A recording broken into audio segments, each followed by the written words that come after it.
Hello friends, welcome on my YouTube channel. Today I had opted MCQs on metals and non-metals. Separate topic has been given in the JK SSB syllabus. So आज हम इस पे कुछ important MCQs करेंगे.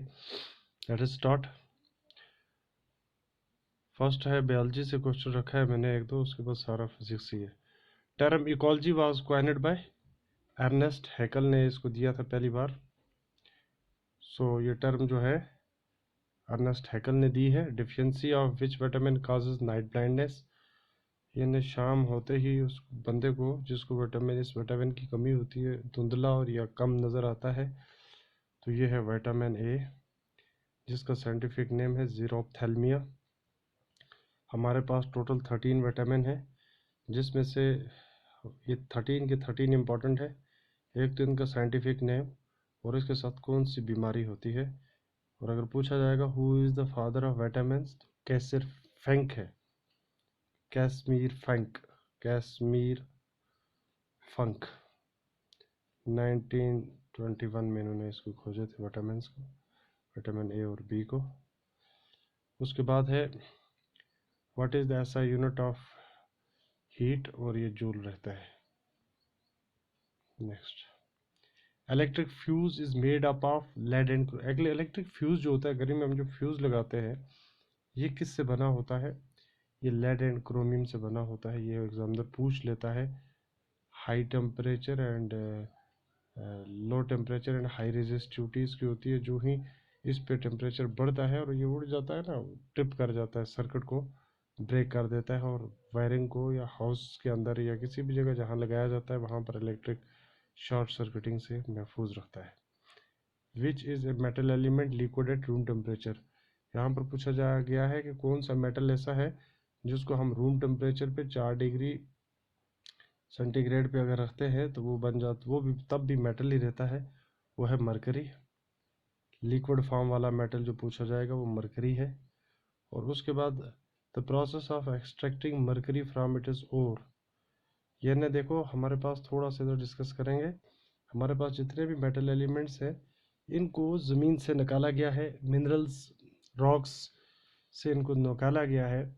तो जब इनको निकालते हैं तो ये इम्प्योर होते हैं. फिर उसके बाद एक प्रोसेस होता है इसकी और जो है, जिससे इसको कंसंट्रेट किया जाता है. फिर उसके बाद इसको एक्सट्रैक्ट किया जाता है वहाँ से, उस ओर से इसकी इम्प्योरिटीज़ को रिमूव किया जाता है. तो डिफरेंट मेथड्स है.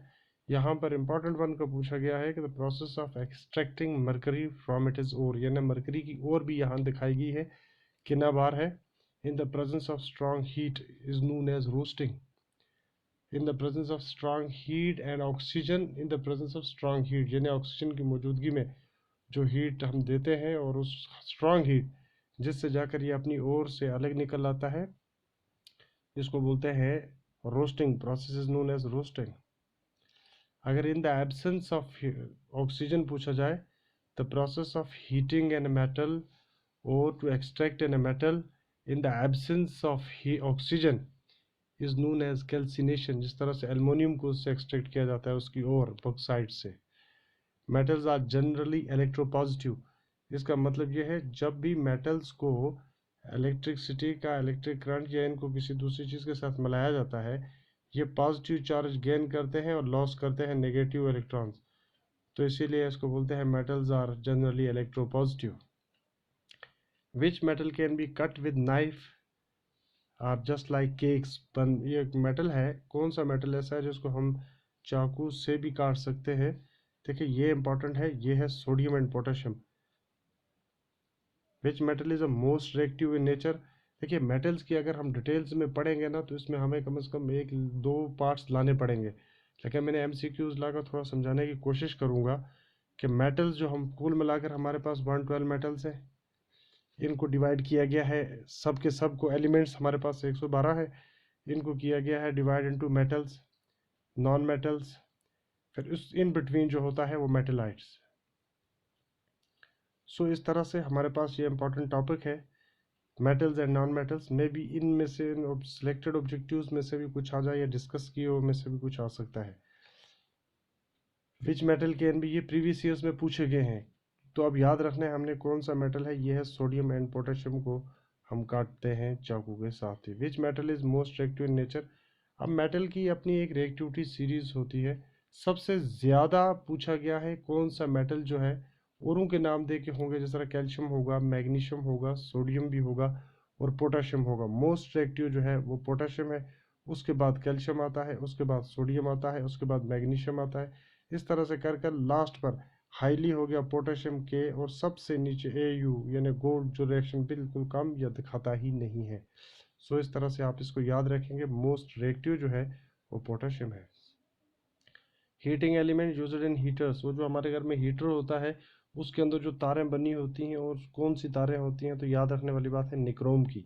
इलेक्ट्रिक बल्ब्स के अंदर पहले वो बल्ब्स हुआ करते थे ट्रांसपेरेंट, उनके अंदर जो तारें लगती थी वो कौन सी थी, टंगस्टन की। और टंगस्टन जो है इसकी और का नाम है वोल्फ्रामाइन। इंपॉर्टेंट, वोल्फ्रामाइन। ये और इसलिए इंपॉर्टेंट है बिकॉज हमारा topic metals and non metals है, तो हमें किसी भी मेटल की और भी पूछी जा सकती है, तो इंपॉर्टेंट मेटल्स की और जो है वो याद रखनी है हमें। सो इस तरह से प्रॉपर्टी है metal by which we can draw sheets. Metals की प्रॉपर्टियां हैं। जनरल प्रॉपर्टियों में से एक प्रॉपर्टी ऐसी है जिसके ज़रिए कहा जाता है कि एक मेटल है हमारे पास, आयरन, कॉपर है, या हमारे पास गोल्ड है, कोई भी चीज़ है, मेटल है हमारे पास, तो बोलते हैं उसकी हम शीट्स बनाते हैं। तो शीट बनाने वाली प्रॉपर्टी को मेलेबिलिटी कहते हैं। ये इंपॉर्टेंट है, याद रखने वाली बात है। विच metal is least reactive metal in nature. या तो बहुत कम रिएक्शन दिखाता है या तो दिखाता ही नहीं है।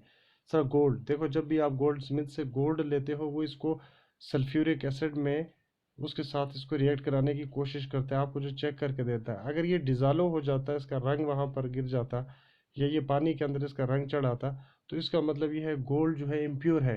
क्योंकि गोल्ड किसी भी चीज़ के साथ रिएक्शन नहीं दिखाता है, ना ऑक्सीजन के साथ, न केमिकल्स के साथ, न एसिडिक के साथ, न बेसिक्स के साथ। प्लेटिनम, प्लेटिनम को वाइट गोल्ड कहा जाता है, और ये भी रिएक्शन नहीं दिखाता है किसी भी केमिकल के साथ, ना ऑक्सीजन, ना हाइड्रोजन, ना सल्फ्यूरिक एसिड, ना HCl। So name the ore of aluminium and thorium. Aluminium और थोरियम, आयरन, इनकी ओर्स के बारे में बोलता है कि ये कहाँ से, जिस जगह से निकाले जाते हैं उस ओर का नाम हमें बोलिए। सो यहाँ पर आयरन की अगर बात करेंगे, आयरन की ओर है हेमाटाइट, सबसे बड़ी वाली ओर हेमाटाइट है। सिडराइट भी है, आयोडोराइट भी है। सो इसकी 4-5 ओरें हैं, ये भी इंपॉर्टेंट है, याद रखना। तो अक्सर एग्जामिनर इसी से पूछेगा, बिकॉज इसी से हमें 60 to 70% जिसमें रॉट आयरन होता है वो यहाँ से मिलता है।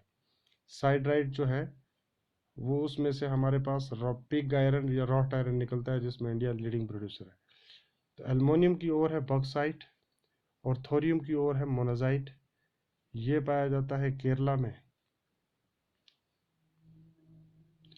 After that next question, the process of coating of metals of with zinc coat. अगर हमारे पास कोई भी आयरन मेटल है, इसको हम कोट करते हैं, पेंट करते हैं, बोलता है जिंक का जब करेंगे Zn, तो बोलते हैं उस प्रोसेस को क्या बोलते हैं, गैल्वेनाइजेशन। उस प्रोसेस को हम गैल्वेनाइजेशन कहते हैं। So next, the property of metals drawn into wires is known है। पहले मैंने बोला था शीट्स में हम मेटल्स को शीट्स बनाते हैं तो उसको हम मेलेबिलिटी कहते हैं। अब बोलते हैं डक्टिलिटी क्या है, जब हम वायर्स यानी तारें बनाते हैं, किस किस की, कॉपर की और एल्युमिनियम की और सिल्वर की, ETC, इसको हम क्या कहते हैं भाई, इसको हम डक्टिलिटी कहते हैं। India is the largest producer of कौन से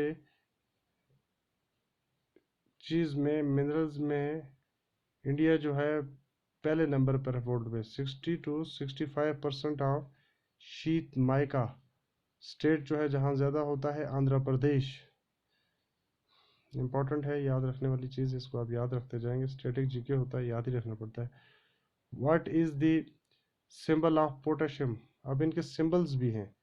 सर पोटेशियम का सिंबल पूछा गया है, क्या है, पोटेशियम का है K, कॉपर का Cu, गोल्ड का Au, और उसके बाद अगर सिल्वर का पूछा जाएगा तो Ag, क्लोरीन का Cl, सोडियम का Na, मैग्नीशियम का Mg, आर्सेनिक का Ar, टिन का Pb, lead का Pb. So these are the important symbols of chemical elements. Examiner तो कुछ भी पूछ सकता है, लेकिन हमें याद रखनी है. ऑन पासिंग इलेक्ट्रिक करंट पूछा जा रहा है. अगर हमारे पास एक मेटल है, इसमें अगर हम करंट पास करते हैं मोल्टन स्टेट में, डिसॉल्व्ड फॉर्म में है, तो बोलता है इसमें क्या होगा. बोलते हैं इसमें डिवाइड हो जाएंगे. अब ये मेटल दो में, इस मेटल का नाम बोलिए. सोडियम क्लोराइड है. सोडियम Na पॉजिटिव की तरफ चला जाएगा एनोड, और Cl नेगेटिव बन जाएगा तो कैथोड. सो इस तरह से ये इंपॉर्टेंट क्वेश्चंस थे जो मैंने आपके लिए लाए हुए थे. मुझे उम्मीद है ये आपको काफ़ी इन्फॉर्मेशन देंगे और आपको हेल्प करेंगे. इनमें से एक क्वेश्चन तो पूछा जा सकता है, और मेरी कोशिश रहती है कि ऐसा मटेरियल लाया जाए जो प्रीवियसली भी हो और उसको डिस्कस भी किया जाए अलॉन्ग विद ऑब्जेक्टिव्स. बोरिंग भी ना हो, नॉलेजेबल भी हो. तो आप पे कम करिया करें, इस वीडियोस को देखने के बाद शेयर भी कर दिया करें, लाइक और सब्सक्राइब और बेल आइकन को दबा के रखें. इसके अलावा हम डिस्क्रिप्शंस में इसी नाम से, जिस नाम से हमारा ये चैनल है, SPJ श्योर 100%, टेलीग्राम भी है. ये जो मैं पढ़ाता हूँ यहाँ पर, ये मैं टेलीग्राम पे डाल देता हूँ. वहाँ से भी जाकर आप इसके नोट्स बना सकते हैं. Thanks for watching. Have great day.